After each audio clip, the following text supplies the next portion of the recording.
दुखद है, दुर्भाग्यपूर्ण है, चौंकाने वाला है। मैं उनसे आग्रह करूंगा वो पुनर्विचार करें। वो संसदीय ज्ञान के धनी थे और कृषक आंदोलन और किसानों की आवाज़ उठाने वाले थे। ये संसदीय इतिहास का काला दिन है जब एक उपराष्ट्रपति जी अपना कार्यकाल पूरा नहीं कर पा रहे हैं। मैं उनसे पुनर्विचार का आग्रह करता हूं। इसमें हमारी अधिकृत लाइन वही है जो श्री जयराम रमेश जी ने, जो हमारे मुख्य सचेतक हैं, उन्होंने लिया है। मैं उसी का समर्थन करता हूँ। सर, कई जगह लेकर भी चल रही है कंट्रोवर्सी की 75 वर्ष के होने वाले थे, इसलिए करवाए गए, सिग्नेचर भी करवाए थे पहले। मैं फिर स्पष्ट कर दूं कि 5 साल का जब कार्यकाल उनका चुना गया था, उस समय सभी को मालूम था, उनकी आयु मालूम थी, सब कुछ मालूम था। तो ये कारण सिर्फ गैस हो सकता है। बहुत दुखद है और मुझे लगता है कि जो भी हुआ है वो सब सामान्य सा नहीं है। और उनके जैसा अक्खड़ मिजाज का आदमी, जो बीमारी की हालत में भी अगर कभी वो थोड़े बहुत बीमार भी रहे तो वो सदन आ जाते थे और पूरा समय देते थे कुछ चेयर पर। उनका ये कहते हुए कि स्वास्थ्य कारणों की वजह से इस्तीफा दे रहे हैं, मुझे सब सामान्य नहीं लग रहा है। और कम से कम सरकार को इस पर बोलना चाहिए। सरकार बिल्कुल चुप है और ये चुप्पी जो है वो दर्शाती है कि सब कुछ सामान्य नहीं है। देखिए, उपराष्ट्रपति का इस्तीफा अचानक है और दुर्भाग्यपूर्ण है, क्योंकि वो जिस प्रकार से कल मीटिंग्स में प्रेसाइड कर रहे थे और आज भी उनका एक मीटिंग राज्यसभा में बिजनेस एडवाइजरी कमेटी का था और सुनने में आया है कि क्षेत्र में भी उनके प्रोग्राम थे। तो हमारे तरफ से तो हम उनकी अच्छे स्वास्थ्य की कामना तो करते हैं, लेकिन कहीं ना कहीं ऐसा प्रमाण होता है कि केंद्र सरकार और उपराष्ट्रपति के बीच में जो उनका रिश्ता है दोनों के बीच में, वो पहले जैसा नहीं रहा।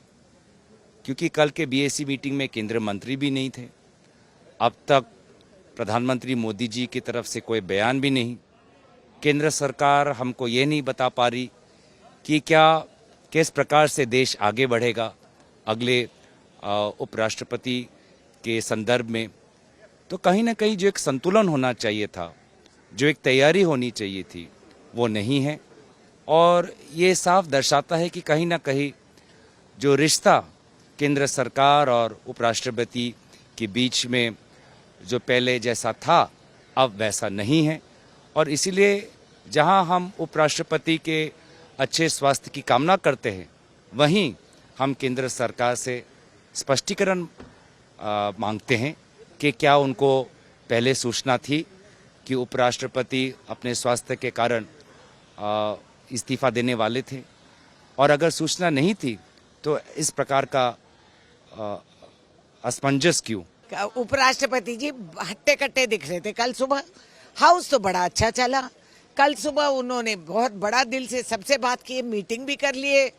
जब तक तो ठीक था। मुझे लगता है सरकार की बीमारी है। सरकार में कोई ऐसा अजीब वायरस घूम रहा है जहां वो एक लीडर को चुन नहीं पा रहे। ये उम्र की बात आ रही है तो कईयों का नंबर अब आ जाएगी। ये बीमारी सबको फैलेगी, आप देखते रहिए। लेकिन आप लोग को जब किसी के स्वास्थ्य कारणों से इस्तीफा दिया है तब आपको क्यों लग रहा है, इसमें भी आपको कुछ गड़बड़ झाला क्यों लग रहा है? स्वास्थ्य तो किसी का भी खराब। अरे भाजपा कभी भी ठीक से किया, स्वास्थ्य का खराब हो सकता तो एम्स जैसे बहुत ही बढ़िया हॉस्पिटल है, इसका इलाज हम करवा देंगे। और ऐसी कौन सी बड़ी स्वास्थ्य की मुद्दा है उपराष्ट्रपति का? वो लंबे जम्बे जाट है, हट्टे कट्टे, सब ठीक ठाक है, मगर ये सरकारी बीमारी है। ये अजीब वायरस भाजपा में घूमती रहती है, तो अब आके इनको भी ऐसे लग गए हैं। कोई भी सत्ता में बैठा हुआ अगर पद छोड़ता है तो उसकी कोई वजह होगी, और इतनी गंभीर वजह होगी कि उनको छोड़ना पड़ा, या उन्होंने सोचा कि अब वक्त आ गया है मुझे छोड़ने का। तो उस पर हमें स्पेकुलेशन नहीं करना चाहिए। उन्होंने चिट्ठी में साफ लिखा है कि मेरा स्वास्थ्य ठीक नहीं है और इसीलिए मैं ये पद को छोड़ रहा हूँ।